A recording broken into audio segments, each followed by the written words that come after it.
दोस्तों आज इस वीडियो में हम बात करेंगे कम खर्चे में ज्यादा मुनाफे वाली मटर की अगेती खेती के बारे में। अगर आप सही टाइम पर मटर की बुआई कर देते हैं, यानी कि अगेती मटर अगर आप लगाते हैं और लगाने का तरीका अगर आपका सही है, लगाने से पहले अगर आप कुछ सावधानियां रखते हैं, तो मटर एक सीजन में आपको 2 से 3 लाख रुपए तक का प्रॉफिट देके जा सकता है। क्योंकि अगेती मटर के मंडी भाव हमें काफी जोरदार मिल जाते हैं। अगर आप ठीक तरीके से इसकी खेती करते हैं, अच्छी वैरायटियों का सिलेक्शन करते हैं, तो उत्पादन भी इससे आपको काफी जोरदार मिल सकता है। लेकिन अगेती मटर में हमें काफी सारी सावधानियां रखनी पड़ती हैं, तभी आप अगेती मटर से अच्छा उत्पादन निकाल सकते हैं। और सही समय पर अगर आप इसकी खेती करेंगे, अगेती खेती, तभी इससे आपको अच्छा उत्पादन मिलेगा और तभी शुरुआत से ही आपकी फसल जो है वो अच्छे से सरवाइव कर पाएगी। आज इस वीडियो में मटर की सफल वैज्ञानिक खेती के बारे में कंप्लीट जानकारियां आपको मिलने वाली हैं। कब से लेकर और कब तक आप मटर की आधुनिक और अगेती खेती कर सकते हैं, लगाने का सही तरीका, कौन सी वैरायटियां आपको लगानी है, किस तरह से आप मटर की फसल से ज्यादा उत्पादन निकाल सकते हैं, इस तरह की पूरी जानकारियां आज के इस वीडियो में आपके साथ शेयर करने वाला हूं। इसलिए वीडियो पे एंड तक आपको बने रहना है और ये वीडियो अगर आपके लिए इंफॉर्मेटिव रहे तो इस वीडियो को लाइक और शेयर जरूर कर दीजिएगा। जो किसान भाई चैनल पे नए हैं वो चैनल भी सब्सक्राइब कर दें, ताकि खेतीबाड़ी से रिलेटेड वीडियो सही समय पर सही जानकारियों के साथ आपको मिलते रहें। नमस्कार दोस्तों, मेरा नाम है सुरेश और आप देख रहे हैं खेत किसान झुंझुनू। दोस्तों मटर की अगेती खेती में हमें काफी सारी सावधानियां रखनी पड़ती हैं। शुरुआत में जो थोड़ी सी बेकार है वो भी हमें थोड़ी सी ज़्यादा रखनी पड़ती है और टेम्परेचर का भी थोड़ा सा ख्याल रखना पड़ता है। तो क्योंकि अगेती खेती लगाने के पीछे का जो मेन मकसद होता है किसान भाइयों का, वो होता है कि भाई भाव जो होते हैं अगेती मटर के वो हमें काफ़ी ठीक ठाक मिल जाए। अगर हम अगेती मटर लगाते हैं, जो समय मैं आपको बताऊंगा उस समय तक अगर आप मटर की अगेती खेती कर लेते हैं, तो कम से कम 50 रुपये से लेकर और 60-70 रुपए तक के मंडी भाव भी मटर की फसल आपको देके जा सकती है। और कुछ एरिया ऐसे भी हैं खैर जहाँ पे मटर की बुआई काफ़ी ज़्यादा होती है, वहाँ पर 40-45-50 रुपए के मंडी भाव भी देखे जाते हैं। तो अलग अलग मंडियों पे, मतलब थोड़ा सा मंडियों पे भी डिपेंड करता है, लेकिन कहने का मतलब है अगेती मटर के सबसे ज़्यादा हमें मंडी भाव जो है वो मिल जाते हैं और सबसे ज़्यादा प्रॉफिट जो निकलता है वो भी हमें अगेती मटर की फसल से ही मिलता है। तो अगेती मटर से ज़्यादा उत्पादन निकालने के लिए देखिए, भाव तो हमें अच्छे मिल जाएंगे। अगेती मटर अगर आप लगाते हैं तो भाव तो अच्छे मिल जाएंगे, लेकिन उत्पादन मिलना भी जरूरी है ना। अगर आपका उत्पादन डाउन रह गया, अगर भाव तो मान लीजिए आपको काफ़ी अच्छे मिल गए, लेकिन अगर उत्पादन आपका डाउन रह गया तो प्रॉफिट कहाँ से निकलेगा। तो इसके लिए सबसे ज़्यादा ज़रूरी है कि ज़्यादा से ज़्यादा उत्पादन हम किस तरह से निकाल पाएंगे इससे। तो अगेती मटर में सबसे ज़्यादा ज़रूरी तो है 2-3 चीज़ें हैं जो आपको सबसे ज़्यादा ध्यान रखनी है। सबसे है समय का चुनाव, कि कब तक आपको इसकी बुआई जो है वो कर देनी चाहिए और कब से इसकी शुरुआत आपको बुआई की जो है वो करनी चाहिए। तो देखिए, सितंबर के अंतिम सप्ताह तक कुछ एक एरिया में जहां पर मतलब टेम्परेचर थोड़े से नॉर्मल हो जाते हैं, सितंबर के मध्य तक, वहां पर इसकी बुआई आप सितंबर के मध्य से भी शुरू कर सकते हैं। लेकिन ज़्यादातर क्षेत्रों में, मतलब मैदानी इलाकों की अगर हम बात करें, पहाड़ी क्षेत्रों में आप जो है सितंबर के मध्य से भी इसकी जो बुआई है वो शुरू कर सकते हैं। लेकिन हम अगर मैदानी इलाकों की बात करें, यूपी, एमपी, राजस्थान, इस तरह के इलाकों की अगर बात करें, गुजरात वगैरह की, तो वहाँ पे जो है हमें इसकी जो बुआई है वो सितंबर के अंतिम सप्ताह से जो है वो शुरू करनी चाहिए। और उसके बाद में करीब 15 अक्टूबर तक या 20 अक्टूबर तक भी किसान भाई मटर के लगाते हैं, तब भी आपकी फसल जो है वो अगेती रहती है और ठीक मंडी भाव आपको मिल जाते हैं। खैर 15 अक्टूबर के बाद में अगर आप लगाते हैं तो बाद में काफ़ी ज़्यादा बुआई जो हो जाती है, इसके मतलब बुआई का जो रकबा है तब तक काफ़ी ज़्यादा हो जाता है। तो बाद में जाके थोड़ी सी भाव में आपको थोड़ी सी, अगर बाद में लगाते हैं तो थोड़ी सी गिरावट देखने को मिल सकती है। 35-30 रुपए के मंडी भाव बाद में लगाने पर भी आपको मिल जाते हैं। क्योंकि दोस्तों मटर के एवरेज मंडी भावों की भी बात करें ना, तो 25-30 रुपए के एवरेज मंडी भाव भी आपको मिल जाते हैं अगर आप इसकी पछेती खेती करते हैं या थोड़ा लेट भी लगाते हैं ना, तब भी 20-25-30-35 रुपए के मंडी भाव इससे आराम से मिल जाते हैं। लेकिन सितंबर के एंड तक या फिर अक्टूबर 10-15 अक्टूबर तक आपकी बुआई कंप्लीट हो जाती है तो हाईएस्ट मंडी भाव आपको मिल सकते हैं। तो इसके लिए आपको तैयार रहना है तैयारियां अभी से शुरू कर देनी है आपको, जुताई वगैरह करके खेत को, और आप तैयार छोड़ दीजिएगा। जैसे ही टेम्परेचर अनुकूल हो जाए, मौसम बुआई के लिए अनुकूल हो जाए, तभी आप इसकी बुआई कर दें। और मौसम की बात करें, देखिए मैक्सिमम जो टेम्परेचर है वो 30 डिग्री तक आ जाए तब आप इसकी बुआई कर सकते हैं। अगर आपके क्षेत्र में जब धूप वगैरह निकल रही हो, मौसम अगर साफ हो और उस समय पे मैक्सिमम टेम्परेचर 30 डिग्री के आसपास आ जाए, तब आप मटर की जो बुआई है वो शुरू कर सकते हैं। दोस्तों, मटर की फसल में शुरुआती दिनों में ही अगेती जो मटर आप लगाते हैं उसमें सबसे बड़ी समस्या किसान भाइयों के सामने आती है ब्लैक रूट की समस्या, यानी कि जड़ काली हो जाती है, या आप यूं कह सकते हैं कि फफूंद जनित रोगों का प्रकोप, जड़ से संबंधित जो बीमारियां होती है वो काफ़ी ज़्यादा देखी जाती हैं। और इस बीमारी की वजह से ही मटर की फसल का आपका जो उत्पादन है वो सबसे ज़्यादा प्रभावित होता है। किसान भाइयों को मटर की फसल से, देखिए अगर ये बीमारी नहीं आती है ना, तो मटर की फसल से ज़बरदस्त उत्पादन लेने से आपको कोई नहीं रोक पाएगा, क्योंकि मटर में और कोई ज़्यादा बड़ी समस्या नहीं आती हैं। 80 से 100 क्विंटल तक भी आपको मटर की फसल से उत्पादन मिल सकता है अगर इन बीमारियों पर आप थोड़ा सा काम कर लेते हैं। तो सबसे ज़्यादा काम करने की ज़रूरत है कि भाई जड़ से संबंधित बीमारियाँ आपकी फसल में नहीं आनी चाहिए, वरना अगर आप ठीक से काम नहीं करेंगे तो इस तरह की बीमारियाँ आपको काफ़ी ज़्यादा देखने को मिलती हैं और काफ़ी ज़्यादा प्लांट आपके प्रभावित हो जाते हैं, यानी कि खेत जो है वो खाली होना शुरू हो जाता है। इस तरह की समस्याएं भी मटर की फसल में सबसे ज़्यादा देखी जाती हैं। तो एक तो दाल वाली फसल अगर आपने हाल ही में लगा रखी है तो ऐसे प्लॉट में आपको मटर की फसल का बुआई जो है वो नहीं करनी चाहिए। और दूसरा सबसे ज़्यादा ध्यान आपको देना चाहिए ज़मीन की तैयारियों पर, यानी कि फफूंद जनित रोगों का प्रकोप हो रहा है तो बाद में जाके हम कुछ स्टेप तो ले सकते हैं, लेकिन प्रिवेंटिव में अगर हम कुछ स्टेप ले लेंगे तो रोग ही नहीं आएगा हमारी फसल में, और कम से कम इस तरह की समस्या आपको देखने को मिल सकती है। तो गहरी जुताई या मिट्टी पलटने वाले हल से एक कल्टीवेशन करके अभी से छोड़ दीजिएगा। जब बारिश वगैरह बंद हो जाए उसके बाद में आप एक हैरो निकलवा दीजिएगा या फिर एक कल्टीवेटर निकलवा के, और ज़मीन को धूप में 10 से 15 दिन के लिए खाली छोड़ दीजिएगा, ताकि फंगस वगैरह, क्योंकि इस साल बारिश वगैरह भी काफ़ी ज़्यादा हुई है और जल भराव जैसी समस्याएं भी आई है। तो डीपली प्लोइंग अगर आपने पहले कर दी है तो कोई खास ज़रूरत नहीं है, लेकिन ज़मीन को, ऊपरी मिट्टी को जो है वो आपको तैयार ज़रूर करना पड़ेगा। तो इसके लिए हैरो निकलवाइए या कल्टीवेटर निकलवाइए। कहने का मतलब है कल्टीवेशन आपको करके 10 दिन तक आपको छोड़ना है, चाहे आप कोई सा भी कल्टीवेशन करें। डीपली प्लोइंग भी आप कर सकते हैं चाहें तो, वो सबसे बेस्ट रहेगा। लेकिन रोटावेटर निकलवाने का कोई फायदा नहीं है, रोटावेटर आप बाद में निकलवाएं।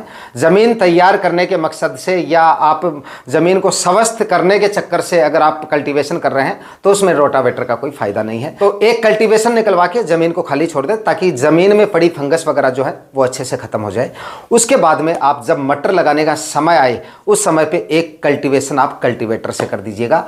कल्टीवेटर से कल्टीवेशन करने के बाद में आपको एक चीज़ इसमें कर देनी है सिंचाई, और गोबर की खाद जो है वो आपको पहले डाल देनी है। वो तो चाहे आप अभी डाल दीजिएगा, 2-3 ट्राली, जितनी भी आपके पास जितनी मात्रा में गोबर की खाद है उतनी मात्रा में 2 से मैक्सिमम 3 ट्राली डाल देंगे तो अच्छा उत्पादन इससे आपको मिल जाएगा।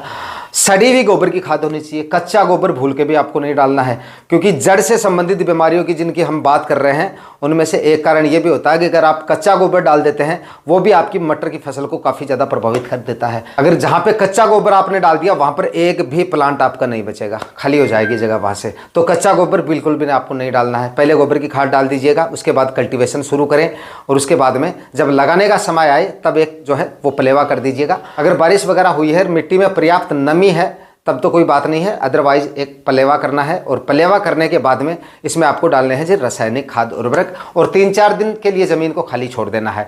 ज़मीन अगर 3-4-5 दिन तक खाली रखेंगे तो इसमें जो है कई सारे फायदे हैं। आपके जो पुराने खरपतवार वगैरह के बीज हैं वो भी अंकुरित हो जाएंगे, और ऊपर से मिट्टी पलेवा करने के बाद में थोड़ी सूख जाती है तो ज़मीन भी अच्छे से तैयार होती है, और जो फसल आप लगाते हैं उसके प्लांट निकलते हैं भाई एकदम हेल्दी और स्वस्थ। तो ऊपर से 2-3 इंच तक मिट्टी को सुखा ले पलेवा होने के बाद में, उसके बाद उसमें आप रासायनिक खाद उर्वरक डालें।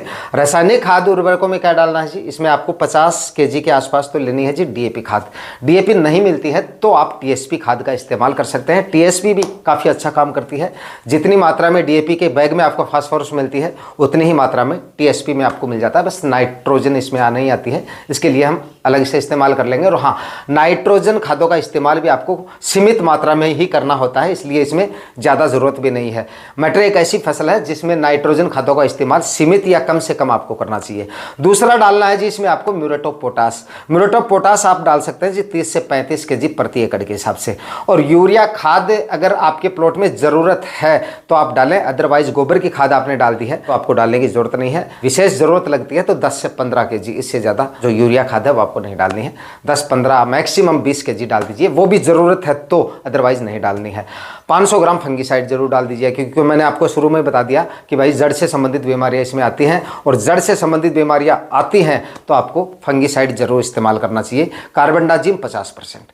आखिरी कल्टीवेशन से पहले ये सारे खाद उर्वरक डाल के पलेवा होने के बाद में 3-4 दिन बाद में, उसके बाद में एक आखिरी का आपको कल्टीवेशन निकाल देना है। और आखिरी कल्टीवेशन होने के बाद में आपको देखना है कि एक कल्टीवेशन की रिक्वायरमेंट इसमें प्लॉट में है या नहीं है। मिट्टी ज़्यादा गीली नहीं होनी चाहिए, मिट्टी का लड्डू नहीं बनना चाहिए जिस समय पे आप मटर की बुआई कर रहे हैं, क्योंकि बीजों को नमी नीचे चाहिए। तो ऊपर की साइड में जो है जमीन की ऊपरी सतह पर ज़्यादा नमी नहीं होनी चाहिए। कई किसान भाई क्या करते हैं, गीली मिट्टी में मटर वगैरह की बिजाई कर देते हैं। चने का भी यही सिस्टम है।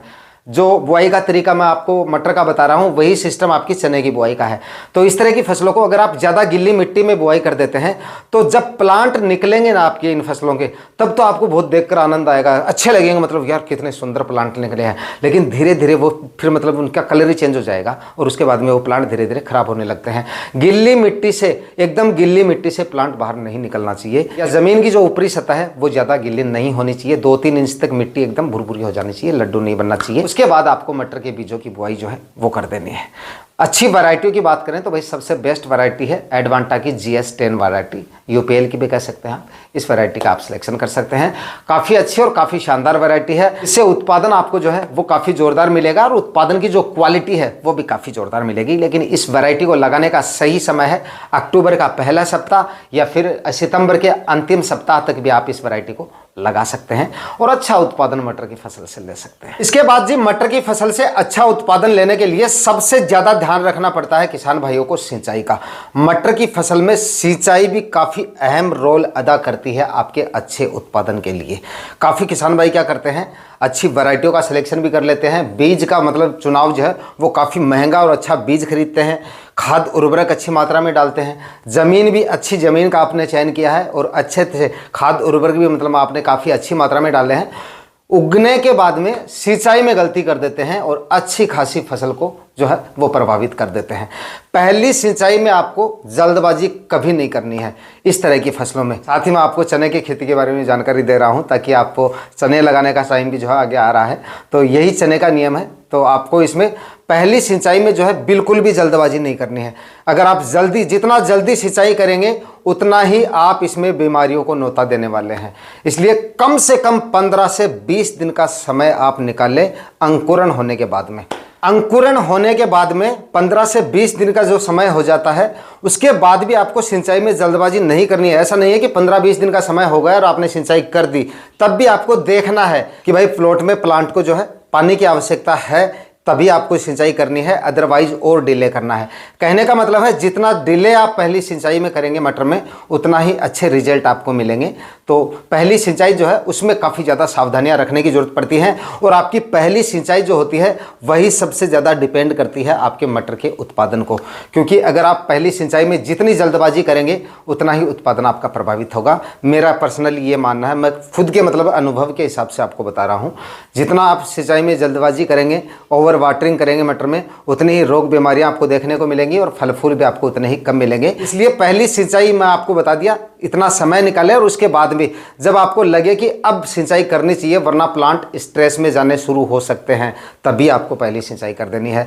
और हम सब किसान हैं, इतना तो हमें पता चल ही जाता है प्लांट को देख कर कि भाई इसमें पानी की जरूरत है या नहीं है। क्योंकि दिन में आपको एक मोटा मोटा समझने के लिए बता रहा हूँ 15 से 20 दिन, बाकी थोड़ा सा डिपेंड आपके क्लाइमेट पे, मौसम पे और आपके क्षेत्र पे भी करता है। क्योंकि कई बार टेम्परेचर अगर ज़्यादा बढ़ जाते हैं तो हो सकता है सिंचाई पहले भी करनी पड़ सकती है, और अगर टेम्परेचर नॉर्मल रहते हैं, धूप वगैरह कम निकल रही है तो 20 20 दिन से ज़्यादा का समय भी निकाल सकते हैं हम। तो थोड़ा सा आप अपने क्षेत्र का क्लाइमेट वगैरह देखकर और मिट्टी का जो टेम्परेचर वगैरह है या प्लांट की जो कंडीशन है वो सारी चीज़ें देखकर उसके बाद आपको जो पहली सिंचाई है वो करनी है। जब आपकी फसल फल फूल या फलियों की स्टेज में आ जाए, फलियाँ बनने शुरू हो जाएं और उत्पादन की स्टेज में फसल आ जाती है, तब आप एक जो शेड्यूल है वो शेड्यूल बना लीजिएगा कि हमारे क्षेत्र में इतने एक दिन में पानी की आवश्यकता इसमें पड़ सकती है। उस हिसाब से एक शेड्यूल बनाइए और उसके बाद में बराबर इसमें सिंचाई करते रहिए। कहने का मतलब है ओवर वाटरिंग आपको बिल्कुल भी नहीं करनी है। तो दोस्तों फाइनली मटर की फसल के बारे में पूरी जानकारियाँ आज इस वीडियो में आपके साथ शेयर करने की कोशिश की है। वीडियो अगर आपके लिए इंफॉर्मेटिव रहा तो इस वीडियो को लाइक और शेयर जरूर कर दीजिएगा। चैनल पर नए तो सब्सक्राइब जरूर कर लीजिएगा। मिलते हैं किसी और वीडियो में नए टॉपिक के साथ, तब तक के लिए जय जवान जय किसान।